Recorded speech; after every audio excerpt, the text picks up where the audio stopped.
Hey guys, how's it going? In today's video, we're going to be looking at why your laptop is overheating and what could be the possible causes of this problem. So first things first, if you have your laptop on your lap or on your bed, make sure these ports are not blocked.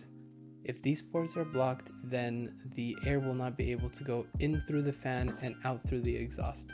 Also make sure the exhaust is not blocked, that way the air has a place to escape from. If that doesn't help, take the back panel off of your laptop and get yourself a can of condensed air. Blow the air through these fans out the back and you'll see dust come out. Most of the dust will be blown out of the laptop, which will result in lower fan speeds as well as cooler temperatures. If these two steps do not help your laptop, it could be something a little more in depth, which would be thermal paste of your laptop. Thermal paste is what your laptop uses to help cool the GPU and CPU dies. So thermal paste is applied right on top of both, and then your heatsink is placed on top of that. That allows the heatsink to absorb more heat and allow the fans to expel more of the heat out of the laptop. During production of the laptop, since they're being produced at such a massive rate, thermal paste application could be subpar on some laptops, which does tend to happen. Over the course of the laptop's lifetime, you will see a degrading performance in the thermals of the laptop. In my situation, while gaming, I used to get low 80 degrees while gaming on both CPU and GPU temperatures. Currently, I'm getting over 100 degrees Celsius on both my GPU and CPU. This laptop does have a 2060 and a i7-8750H. It's an Intel laptop. Both of which should not be that hot in this laptop because I have checked it before. So today we're going to be checking out why the thermal paste on this laptop failed, as well as what we can do to reapply the thermal paste. This laptop is a little bit more difficult than other laptops because the heatsink is underneath two ribbon cables, as you will see in the up close. The audio for this section of the video was corrupted and I will not be using it, so I will be doing a voiceover. Here we have a ribbon cable that we need to disconnect. It is very delicate, so please take your time disconnecting this thing. First, we're gonna lift the little lever over the cable, and then we're gently going to pull the cable out of the socket, just like so. The second ribbon cable I was not able to remove, so I did leave it in place. I just peeled it from the sticky adhesive, giving me extra room to work with while I was unscrewing this screw and this screw on the left and right side of the vapor chamber or heatsink.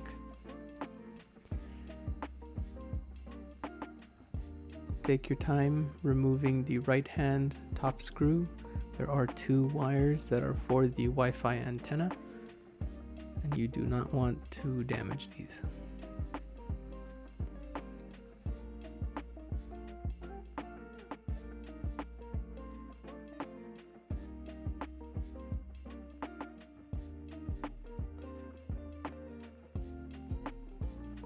As a side note, the screws on the right hand side are longer than the left hand side. Now we will remove the screws on the heatsink. These screws do have springs and they are all the same size.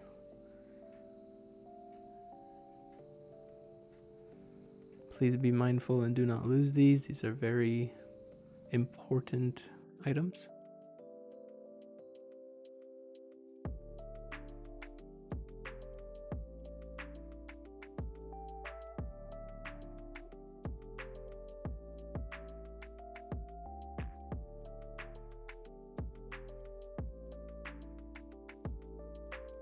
Now under these little black dots we have more screws, so we're going to peel off that adhesive black plastic and unscrew these as well. Once these are unscrewed, wiggle and pry this heatsink off of the computer. Please be careful with the ribbon cables.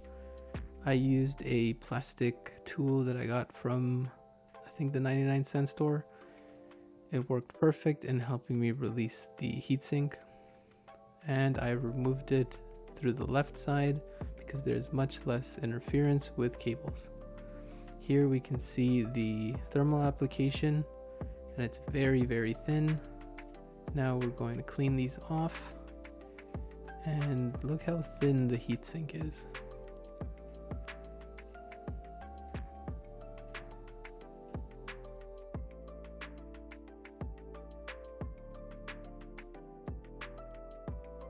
Alright, let's clean these off and these off, and I'll be back.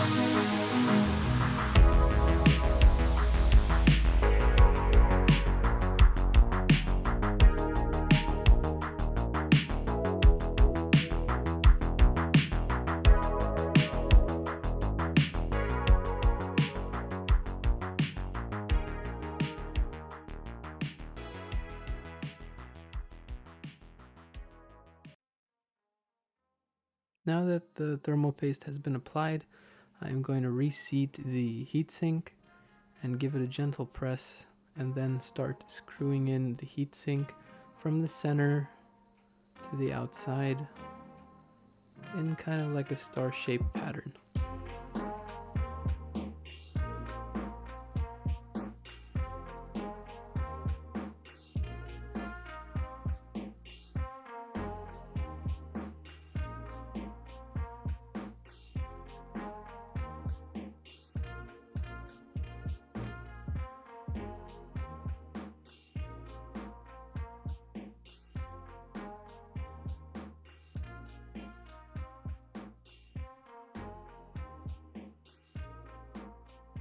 Now we are going to reconnect the ribbon cable.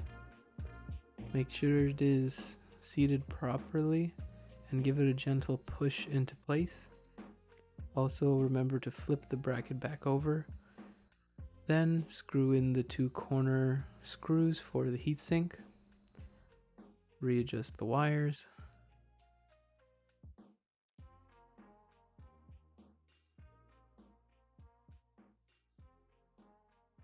And now we're going to be doing the fans. The fans just have two screws.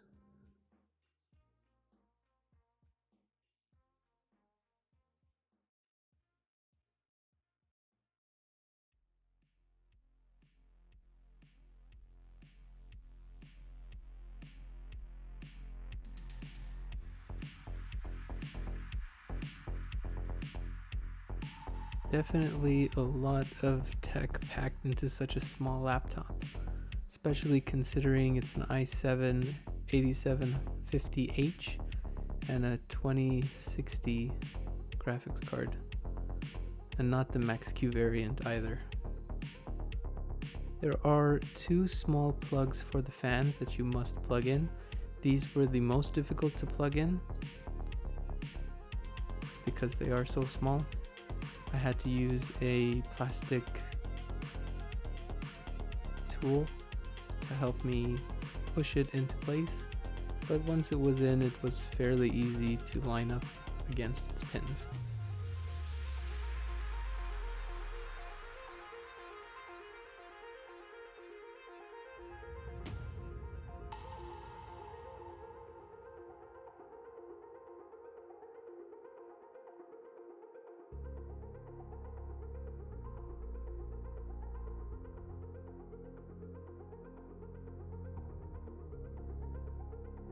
Alright, once everything is all back together, we're going to take the back panel, screw it back on.